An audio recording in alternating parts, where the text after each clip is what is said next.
want to make a quick video on my 2007 911 997 generation Porsche Turbo that I got about a year ago now. I kind of wanted to go over some of the numbers, the price I paid, the costs, the maintenance costs, and some of the repair costs that I ran into. Uh,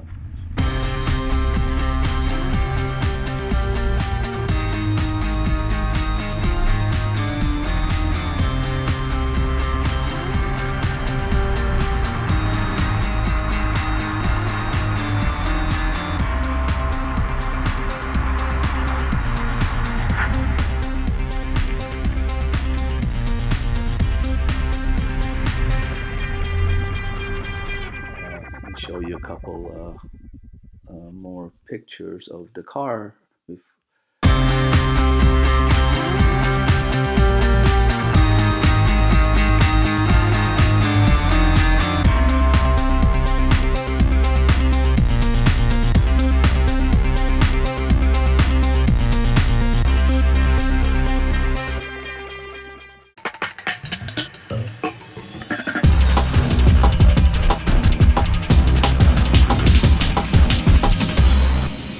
Picture. Let me show you the specs of the car. So the original MSRP of the car, as you can see here, is 145,000 with all the option. Some of the more expensive options that it had is the carbon ceramic brakes, which is about a $9,000 option. There's the heated seats, limited differential, and a lot of the different custom leather options. You can see the base price is 122,900. So like I mentioned, an expensive option is the carbon ceramics. As you can see here, it's 8,800. Some of the other expensive options, let's see here, you got leather package switch panels, 2,000. Sports chrono, so that's a popular option, 1,800. Limited slip rear differentials, 950. Look at some of these leather options, which I think is kind of pricey. Kind of sports seats, back in leather is 1,600. Rear center console leather is 1,200, and so on. And let's go straight to the numbers. Where's my Excel? There it is. So right here, as you see here, the dealer was asking about $70,000 for the car. I offered $67,000, and then we finally settled at $68,000, as you can see here. I didn't have too much. I didn't haggle too much, and I kind of wanted the car, and been shopping for about a year, looking for the car and saving up for about 2 years.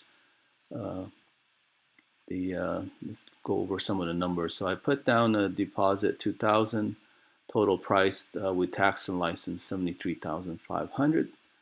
I put down down payment of about 25,000. As you can see here, some cash, and I did sell some stocks. And then I took a loan for 50,000 for 5 years, and the payment is $937 a month, again for 5 years.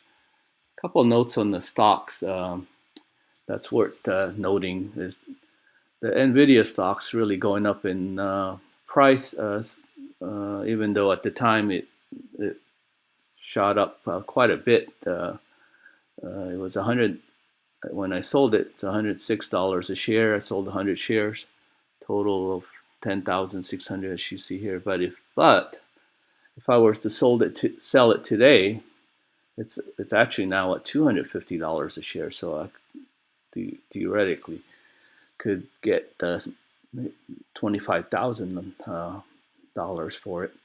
Of course, there's no way to really predict the future, and can't really time the market. And I also sold some AMD stocks, which Didn't really, if anything, went down a little bit, as you see here. And well, let's move on to the cost of the maintenance and repair.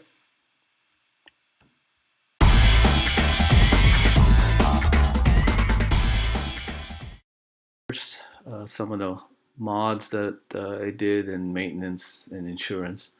Before that, real quick, a couple other things I wanted to mention. One is the pre-purchase inspection. Well, when I got the car, $112. That's highly recommended. Couple issues that they found.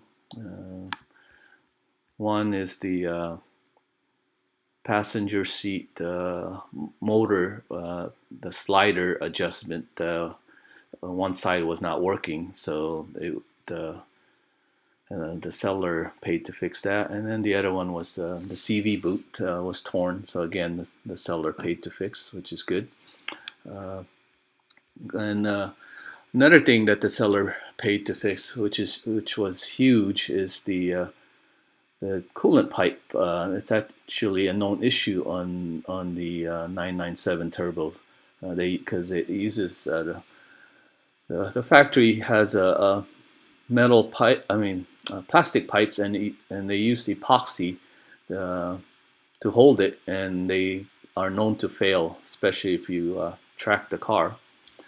So that was replaced with metal pipes, and also while the engine was removed, the clutch was replaced. So that's great, because that was almost a $5,000 repair. Let's move on to the other expense for repair. I replaced the battery, though the battery was didn't really need replacement, but I just felt more comfortable with a new battery, so I went ahead and replaced it. I paid when I got the car. There was a ding on the rear fender, so I paid to have that removed. That was $250. That was well worth it to me, using paintless dent removal, PDR. Let me show you a couple of pictures of what the ding looked like. As you can see there, there's like a ding there on the fender, and then when it was removed, you pretty much can't even tell that it was there. So you might be able to see a little chip there, which I later was able to polish most of that off. Okay. And let's move on to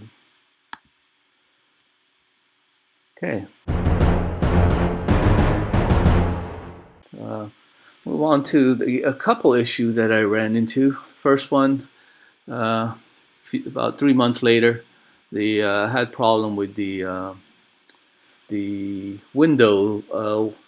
When you open the door, the window supposed to roll down about 1 inch, and then when you close it, it rolls back up. What happened is these micro switch that detect whether the door is closed or open stopped working. It pretty much just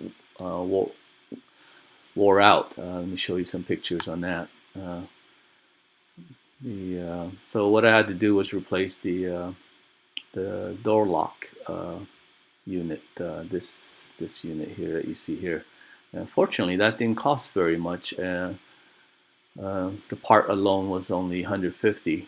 Though I did try to replace just the micro switch, which would have been only a couple dollars, but I was not successful, and went ahead and just replaced the whole lock, which probably a good thing anyway, because this latch mechanism was probably worn also.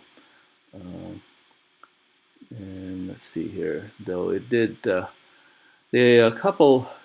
most important thing I think with regards to repair on these cars is where I'm able to save a lot is because I was able to do the work myself. So again, here the parts could have been as little as maybe just a few dollars if I replaced just the micro switch. But if you take it to the dealer or to the shop to replace, the labor would have been, I'm sure, a few $100s easily. Because to get to it, you do have to remove the door panel, and as you can see here, and it's kind of time consuming to get to it. And let's move on to the next issue I ran into. Again, same thing here, where I was able, the part here, well, actually, I had a slight coolant leak after I took the car to the track. It was 110 degree that day, and afterwards, the next day, I started seeing a small coolant leak. Let me show you some pictures on that. Right here. Let me scroll to the top. So right here, as you can see, there's some wet spot here. So there's a drip there, so a small leak. And it turns out, then this is the turbo housing here on the passenger side. The turbos are cooled by, they're water cooled with coolant, and then there's oil metal pipes that lubricates it also. Show you some more pictures on that.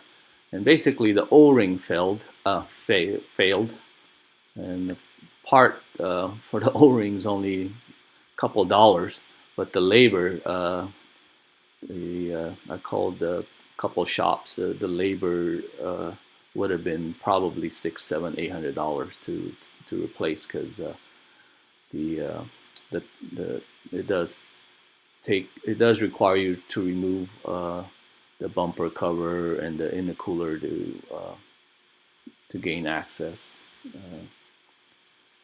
And let's see here, show you the picture of the actual O-ring. So as you can see here, the metal pipes here, couple is for the coolant return and in and out, and same with the oil in and out. So the O-ring basically failed. Let me show you real quick. Here, this is right here. These O-ring basically. So I ended up replacing them all. And these are the oil pipes here, and then this is the coolant here, and here, one on top and one on the side here. Okay, let's get back to our spreadsheet.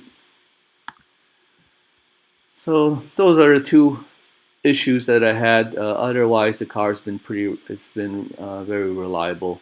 Again, I was able to save quite a bit by doing the work myself. Not only do you save on the